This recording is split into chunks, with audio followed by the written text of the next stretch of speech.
नमस्कार, मी सहयोगिता आणि आपण पाहत आहात विदर्भ सत्यजित लाईव्ह न्यूज। पाहूया आजची विशेष बातमी। आपण पाहत आहात विदर्भ सत्यजित लाईव्ह न्यूज। आमचे मुख्य संपादक उद्धव फंगाड यांनी दिलेल्या माहितीनुसार मेहकर तालुक्यातील लवाळा येथील श्री स्वामी समर्थ गृहोद्योगच्या मालक स्वातीताई पाटील यांची विदर्भ सत्यजित लाईव्ह न्यूजचे मुख्य संपादक उद्धव फंगाड यांनी खास मुलाखत घेतली।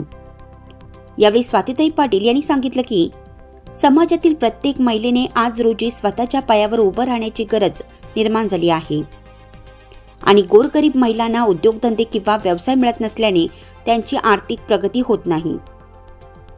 यासाठी प्रत्येक महिलांनी कोणावरही अवलंबून न राहता आपले स्वतःचे जीवन यशस्वी करण्यासाठी व चांगले जीवन जगता यावं यासाठी स्वतः घरगुती स्वरूपाचे लहान मोठे व्यवसाय करण्याची गरज आहे।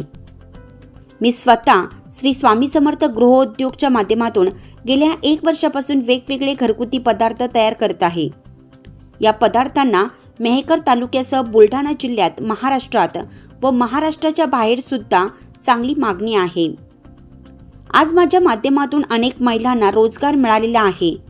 अजूनही जर कोणाला मार्गदर्शनाची गरज असेल तर त्यांनी माझ्याशी संपर्क करावा असं आव्हान सुद्धा स्वातीताई पाटील यांनी केलं आहे। नमस्कार, आपण पाहतात विदर्भ सत्यजित लाईव्ह न्यूज। मी उद्धव फंगाड। आपल्यासोबत मेहकर तालुक्यातील लवाळा येथे राहणाऱ्या स्वातीताई पाटील आहेत।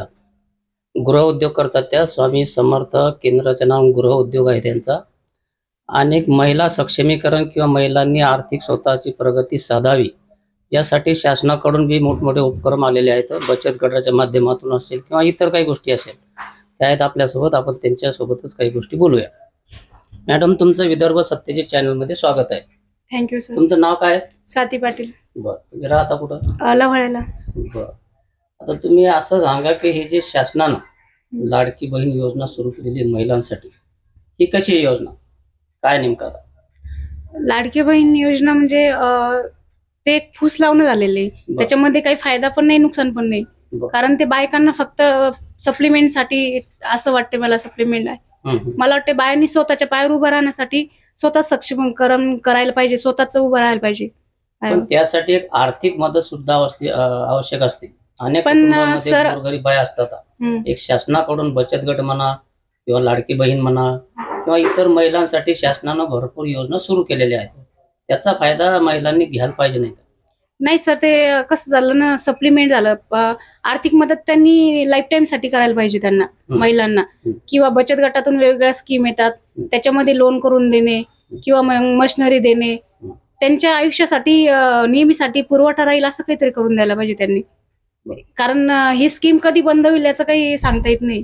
आता तुमचा गृह उद्योग काय नावाने त्याचं समजा? श्री स्वामी समर्थ गृहोद्योग। काय त्या गृह उद्योगा अंतर्गत काय काय तुमची वस्तू किंवा काय नेमकं?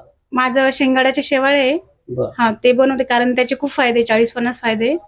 आणि शुगर, बीपी, थायरॉइडवर आणि परत रक्तवाढी वगैरे त्याच्यावर बरेच फायदे असतात। त्याच्यानंतर हाताने लाटलेले पापड आहे, उडदा मुंगाचे।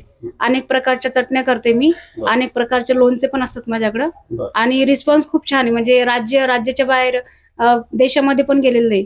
त्याच्यामुळे खूप जास्त स्कोप पण आला त्या गोष्टीला आणि मागणी पण खूप जास्त आहे बुलढाणा जिल्ह्यातून, अनेक राज्यातून किंवा बऱ्याच महिला पण मी म्हणजे कामाला लावल्या। त्यानुसार महिलांचं पण बऱ्याच घरोघरी जाऊन होम डिलिव्हरी वगैरे करणं ते पण करते मी, की महिलांना एक कुठंतरी स्वतःच्या पायावर उभं राहण्याचं एक आधार असतो, आधार देते मी महिलांना, की मी जशी स्वतःच्या पायावर उभं राहील तशी प्रत्येक महिलांनी स्वतःच्या पायावर उभं राहायला पाहिजे, हीच माझी इच्छा आहे। आणि श्री स्वामी समर्थ केंद्र पण उघडलं होतं हिवराश्रमला आणि विपश्यनाच्या ट्रस्टीमध्ये पण आहे। म्हणजे सामाजिक सेवा पण खूप जास्त चालू राहते आणि स्वतःचं बिझनेस पण चांगलं चालू असतो। जे तुम्ही वस्तू तयार करता, गृह उद्योग मध्ये वस्तू तयार करता का नाही, याचं असं विक्रीसाठी असे दुकान वगैरे नाही का ठराविक काही असे किंवा या दुकानात असं जिल्ह्यामध्ये किंवा तुमच्या तालुक्यात किंवा तुमच्या गावाच्या आसपास असं काही नाही का?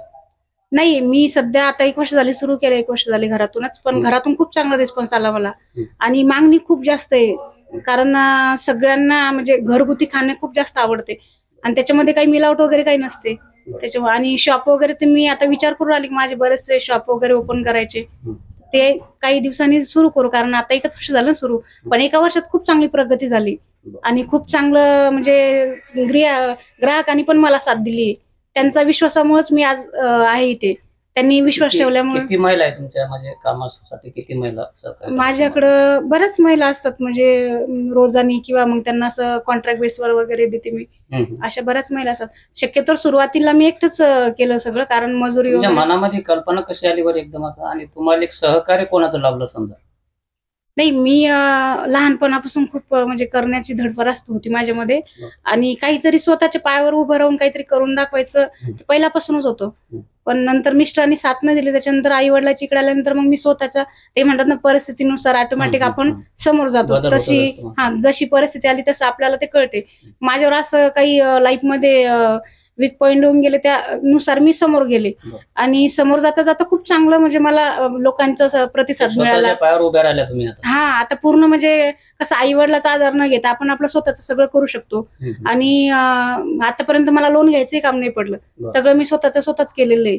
मशिनरी वगैरे पण घेतलेलं आहे मी. आणि मला रिस्पॉन्स खूप जास्त आहे, म्हणजे खूप जास्त मागणी असल्यामुळं कधी मलाही असं पडत नाही माझा की कस्टमरला शोधायचं कामही पडत नाही. कारण बुलढाणा जिल्ह्यात तर खूप जास्त चर्चेत आहे सगळं. आणि शेंगाड्या खूप नवीन आहे, कारण शेंगाड्याचे फायदे पण खूप जास्त आहे. आणि फायदे असल्यामुळे लोकांना ते सांगायचं काम पडत नाही.